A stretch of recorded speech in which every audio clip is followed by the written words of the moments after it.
আসসালামু আলাইকুম ওয়া রাহমাতুল্লাহি ওয়া বারাকাতুহু। ওয়ালাইকুম আসসালাম ওয়া রাহমাতুল্লাহি ওয়া বারাকাতুহু। আলহামদুলিল্লাহ আলহামদুলিল্লাহি ওয়াহদা ওয়াসসালাতু ওয়াসসালামু আলা মান লা নাবিয়্যা বা'দা আম্মা বা'দ। আউযু বিল্লাহি মিনাশ শাইতানির রাজীম। বিসমিল্লাহির রহমানির রহিম। ওয়া মা খালাকতুল জিন্না ওয়াল ইনসা ইল্লা লিয়া'বুদুন। আলহামদুলিল্লাহ, all praises to Allah, the Allah is kind.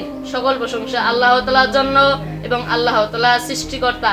যে সৃষ্টিকর্তা আজকে আপনাকে আমাকে লক্ষ কোটি মানুষের মধ্য থেকে যাচাই বাছাই করে এই সুন্দর একটি মজলিসে এসে বসে কিছু কথা শোনা এবং কিছু কথা বলার তৌফিক দান করলেন। সকলে বলে আলহামদুলিল্লাহ। দরুদ বসতে হোক বিশ্ব নবীর উপর। রাসূল ইজ আওয়ার লিডার এন্ড রাসূল ইজ সালাত টিচার। রাসূল সাল্লাল্লাহু আলাইহি সাল্লাম আমাদের নেতা এবং যেই নেতা আমাদেরকে সালাত শিক্ষা দিয়ে গিয়েছেন এবং আমাদের জন্য শান্তির ধর্ম ইসলাম রেখে গিয়েছেন, সেই নবীর উপর অসংখ্য দরুদ পাঠ করি। সকলে বলি সাল্লাল্লাহু আলাইহি ওয়াসাল্লাম।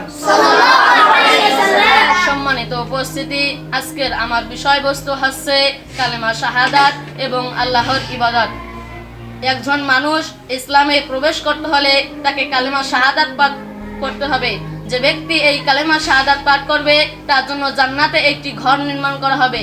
আল্লাহর রাসূল সাল্লাল্লাহু আলাইহি ওয়াসাল্লাম বলেছেন, যে ব্যক্তি মরণের আগে লা ইলাহা ইল্লাল্লাহ এর উপর বিশ্বাস করে পাঠ করে যদি বলে এবং সে মারা যায় তাহলে সে জান্নাতে যাবে। তাহলে যদি আমরা কালেমা শাহাদাতের উপর বিশ্বাস রাখি এবং তদ অনুযায়ী আমল করি আর আমরা যদি ওই উপর অটল রেখে মৃত্যুবরণ করি তাহলে আমরা অবশ্যই জান্নাতে যেতে পারবো। এটা আমার কথা নয়, এটা আপনার কথা নয়, বরং এটা হযরত মুহাম্মদ সাল্লাল্লাহু আলাইহি ওয়াসাল্লাম এর কথা। রাসূল সাল্লাল্লাহু আলাইহি ওয়াসাল্লাম আরো বলেন, মান কানা আখিরু কালামিহি লা ইলাহা ইল্লাল্লাহ দাখালাল জান্নাহ। যার সর্বশেষ বাক্য হবে লা ইলাহা ইল্লাল্লাহ, সে জান্নাতে প্রবেশ করবে।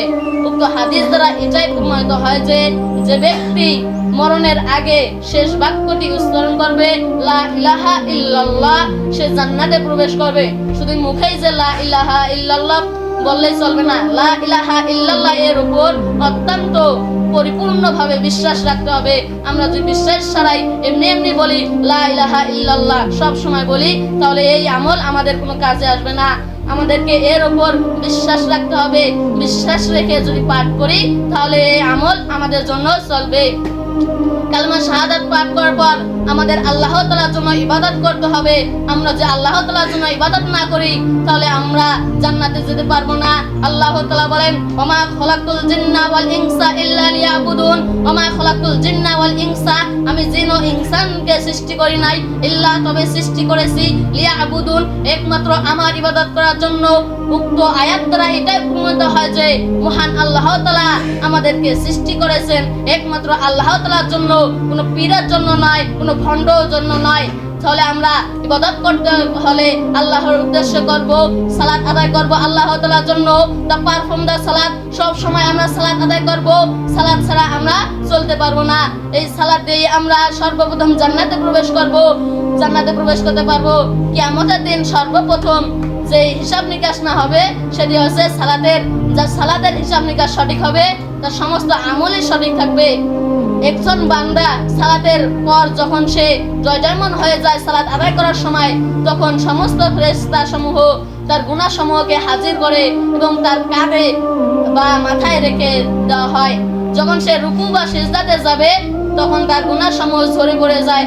সুবহানাল্লাহ। তাহলে দেখুন, সালাত আদায় করার মাধ্যমে আমাদের গুনাহ সমূহ ঝরে পড়ে যায়। রাসূল সাল্লাল্লাহু আলাইহি সাল্লাম আরো বলেছেন, এ সাহাবীগণ, তোমাদের বাড়ির সামনে যদি কারো একটি নদী থাকে, প্রবাহমান নদী থাকে, আর সে ব্যক্তি যদি দৈনিক 5 বার ওই নদীতে গোসল করে তাহলে কি তার শরীরে কোনো ময়লা থাকবে? সাহাবীগণরা তখন বললেন, না ইয়া রাসূলুল্লাহ, তার শরীরে কোনো ময়লা থাকবে না। অনুরূপভাবে রাসূল সাল্লাল্লাহু আলাইহি সাল্লাম বললেন, যে ব্যক্তি সালাত আদায় করবে তার কোনো গুনাহ থাকবে না, সমস্ত গুনাহ আল্লাহ তাআলা মোচন করে দেবেন। আমরা যদি সালাত আদায় করি তাহলে আমরা অশ্লীল ভাষা থেকে দূরে থাকবো। আমরা যদি সালাত আদায় করি তাহলে আমরা খারাপ কাজ থেকে বিরত থাকবো। তো সম্মানিত উপস্থিতি, আমাদেরকে কালেমা শাহাদাত পাঠ করতে হবে এবং আল্লাহ তাআলার ইবাদত করতে হবে। আমরা যদি কালেমা শাহাদাত পাঠ করার পর কোনো ভুল করি, তাহলে কোনো পাপ করি, আল্লাহ তাআলার কাছে ক্ষমা চাইবো, আর আল্লাহ তাআলা আমাদেরকে ক্ষমা করে দেবেন। আল্লাহ তাআলা বলেন, ও হুয়াল গফুরুল ওয়াদুদ, তোমরা আমার কাছে ক্ষমা চাও, নিশ্চয়ই আমি তোমাদেরকে ক্ষমা করে দেব। কোনো বান্দা যদি আল্লাহ তাআলার কাছে ক্ষমা চায় তাহলে অবশ্যই আল্লাহ তাআলা ক্ষমা করে দেবেন। তাহলে আমরা ভুল করার পর, আমরা পাপ করার পর একমাত্র আল্লাহ তাআলার কাছে ক্ষমা চাইবো। সম্মানিত উপস্থিতি, মহান আল্লাহ তাআলা পাক যেন আমাদেরকে উক্ত বিষয় বুঝে আমল করার তৌফিক দান করেন। সকলে আল্লাহুম্মা আমিন। এই বলে আমার বিষয়বস্তু এখানে ইতি করলাম। আসসালামু আলাইকুম ওয়া রাহমাতুল্লাহি ওয়া বারাকাতুহু।